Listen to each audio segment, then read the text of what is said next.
Fancade is one of those rare games that defies a single definition, and reviewing it almost feels like reviewing an entire ecosystem rather than just an app. On the surface, it comes across as a fun little mobile title filled with quirky mini games, the kind you can pick up for a few minutes on the bus or during a coffee break. But the deeper you go, the more you realize it's not just a collection of games.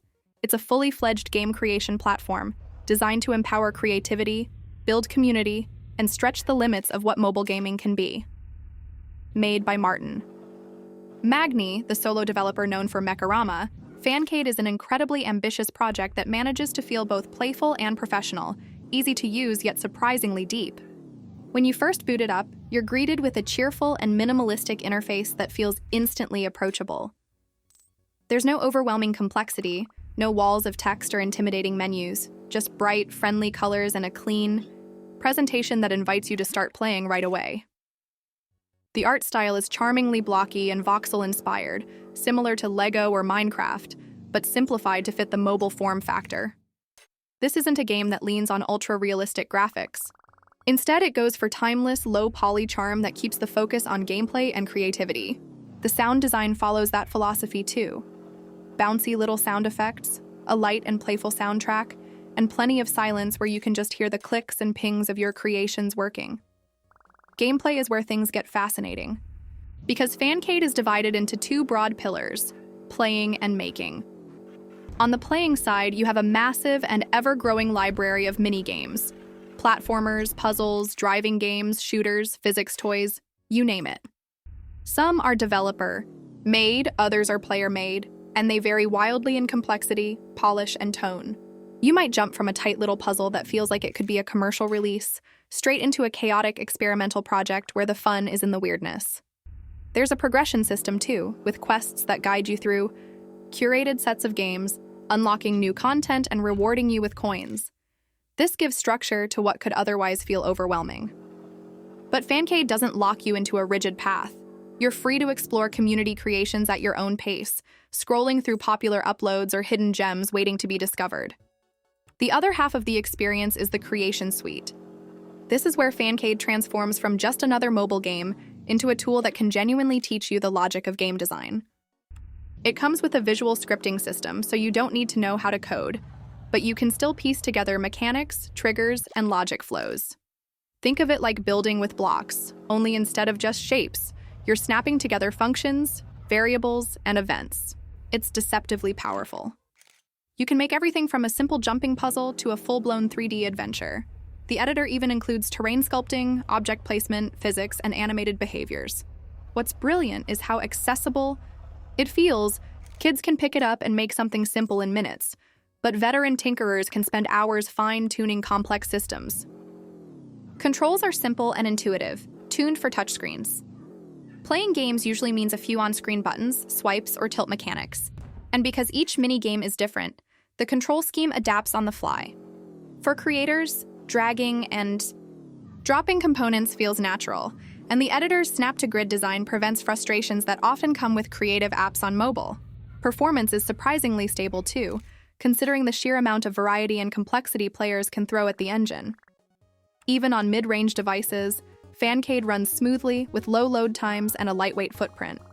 That makes sense, because Magni clearly designed this to be accessible globally, not just for high-end smartphones. In terms of monetization, Fancade is refreshingly fair. You can play for free, explore endless creations, and even make your own without paying a cent. There's a premium subscription option that unlocks extra perks, like faster progression or additional slots for saving creations, but it never feels predatory.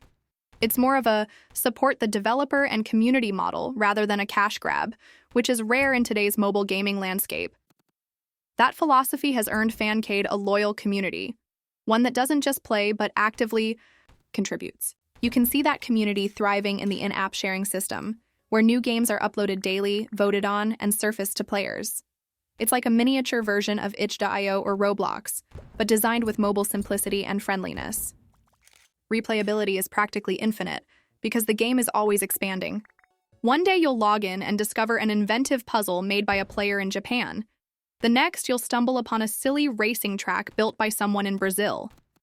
It's this endless churn of creativity that makes Fancade addictive, not in the shallow, just one more loot box way, but in the genuine excitement of discovering what the community has cooked up. And because you can join in and create yourself, it blurs the line between consumer and creator. You don't just play games, you get to understand how games work. That's educational, empowering, and honestly, pretty revolutionary for a mobile title. When you compare Fancade to other creative platforms like Roblox, Super Mario Maker, or Little Big Planet, it's clear that Magni was aiming for that same ethos of play, create, share. The difference is that Fancade distills it down for the mobile environment without sacrificing depth. It's smaller in scope than Roblox, sure, but also less intimidating and far more portable. And unlike Mario Maker, which is locked to one console, Fancade is right there in your pocket, accessible to anyone with a phone. Community reception has been overwhelmingly positive. Players love its charm, its openness, and the way it encourages them to tinker. Critics admire the ambition and the fact that a single developer managed to pull off something this broad and functional. Of course, not every creation you encounter is going to be amazing. There's plenty of half-finished or clunky stuff, but that's part of the fun. It feels like browsing an art gallery where everyone, from amateurs to masters, gets to hang their work on the wall. Ultimately, Fancade is less about one polished experience and more about a platform for endless small experiences. It's a playground of ideas, a training ground for future developers, and a cozy hub for people who just love games in all their weird experimental forms. If you're looking for a traditional, tightly curated single game, this might not be for you. But if you love creativity, community, and discovery, Fancade is a hidden gem that deserves to be on your phone. It's proof that mobile gaming can be more than idle clickers and gacha systems. It can be a canvas for anyone with a spark of imagination. And the best part is, that canvas is constantly growing, shaped not just by the developer, but by every player who dares to make something new.